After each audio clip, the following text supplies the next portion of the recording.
welcome back. Look what showed up today. Oh, well, the rust didn't get it. This car set up for 30 years. Of course, we already took the motor out of it. The motor is the one I've been cleaning up. Give y'all some inside pictures.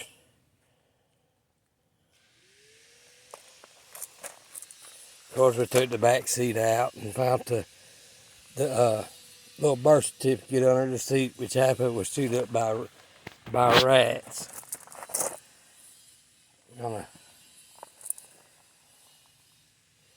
We'll get this thing all cleaned up, and we're gonna use some super clean on it. See, we're gonna see how the steering wheel is sticky.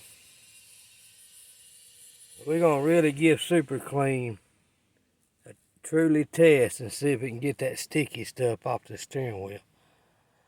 I've used super clean before and it's real good. So we're gonna give it some super clean treatment. Door panels is probably not going to, they all stained up right here. It's all stained up. Of course, got simple green. That's brother-in-law.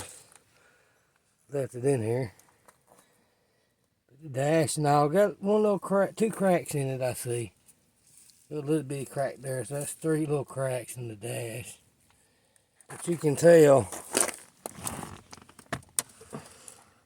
get you down over here by the, odometer.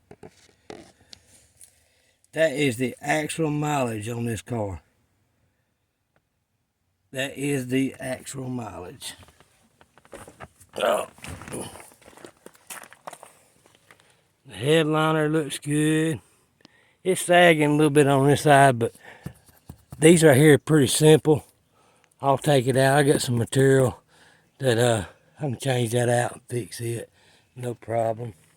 There's no tears in it, so I actually could probably just re-glue that and get away with it if I wanted to go that route. All you see the door jams is just really nasty.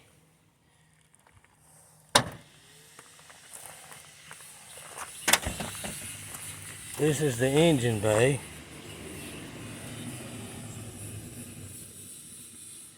We're going to really see if super clean can really clean all this. So I got a new master cylinder and all for it. All that'll go in there. Then the brain box, I won't need it. It's actually still good because we started the car up before we took the motor out of it. Just gonna freshen it up a little bit. As you can tell, it's very nasty. You can tell you can literally ride in the side of it. I had to overlook the yard. I've been out here working in my front yard. I'll give you a view from the passenger side.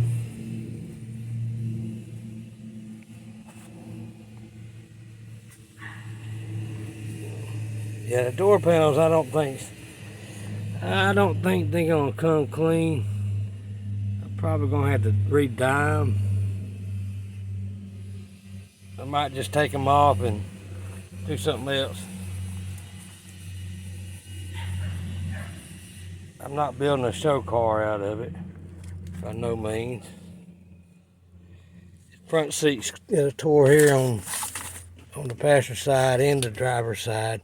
That's caused from sitting in the carport and stuff was laid on top of the seat, and that's why it's tore. Same way with the driver's side. Back seat I think didn't have no tears in it. Side panels is good. Overall, it's got a good little body on it. Of course, the famous Thunderbird taillights.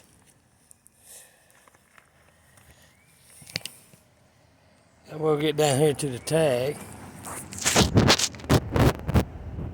Y'all can see that date, 1993, June of 93. So June of this year would be 30 years. So that's how long this car has sit up. It was truly a really good find.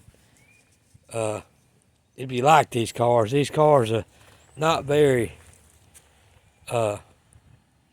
famous, I guess you'd say. People don't really like these short body style Thunderbirds. 80, 81, 82 was the same body style. 80 to 82. Most of these cars came with 3 different options. You had the 302 in 1980. 81 and 82 had the 255 V8s in them. And then it had the 6 straight 6 in them. In order to have one of these with a 302 in it, you had to order it with the 302. If not, it would have came factory with a 255. And a lot of people think, well, I've got an 82 Thunderbird, it's got a 302 in it. Nope, it's a 255. Means nothing off that 255 except for the bow covers, just stuff like that will interchange with the 302. The heads won't interchange. Nothing on that 255 will interchange with the 302. It has a smaller pistons, the whole 9 yards. It will not interchange. Even the crossover on the exhaust will not work on the 302. So it's totally different. When I went and looked at the car before I decided on getting it, the first thing I looked at to make sure it was a 302 because they so much alike was right there. Engine displacement, 5.0 liter 302. That's the reason why I brought the car. If it had been a 255, I probably wouldn't have even touched it. Because you can't do nothing with a 255. You can't, you just, there's nothing you can do with them. They're just basically to run around mom and pop cars run to town. As you can see up underneath here, we already took the engine all out. As you can see, it's nasty. I'm telling you, it's real nasty. I'm probably not going to paint the firewall on this. Just basically want to clean it up and get my motor in it, get it going. And then after No Name Nationals, if I decide to sell it, I'll sell it, pull my intake and carburetor stuff off, and I'll put the 2-burrow intake and carburetor back on it. And then I'll put the battery camshaft back in it, and then I'll probably wind up selling it. And then I'll look for me a Fox body Mustang is what I really want. But this will do till then. We just brought it to the house. It's been over my brother-in-law's. We brought it to the house today where we can start getting it cleaned up, get the brakes on it, get the motor put in it, and getting it where we can take it down the road and get it ready for No Name Nationals. Hey, this car smokes. Really bad. Car's got cancer. It smokes. That's what our plans is. To get it where we can take it to No Name Nationals. And like I said, after that, then I'll probably just carry it back to close to the factory as I can, and then if somebody wants to buy it, then I'm gonna sell it. If not, then I'll hang on to it. These cars are getting really hard to find, and this color combination is very hard to find. I might run a Marty report on it and see, but after doing some research on it, And it's hard to do research on these Thunderbirds in these years because they wasn't very popular cars. 1 in 500 combination color combinations, that means 500 of these cars was painted just like this right here. And I've only found one more like this, and that was in one of the groups, the Thunderbird groups. I've looked all over the internet, and it's just something. I particularly don't like the color brown or light brown, gold, whatever you want to say it, call it. I'd rather have it been black or white or something, or pink or purple. Brown's not my favorite color. But we'll see if we get it painted for no name. If not, then we'll just deal with it the way it is. Ain't no big deal.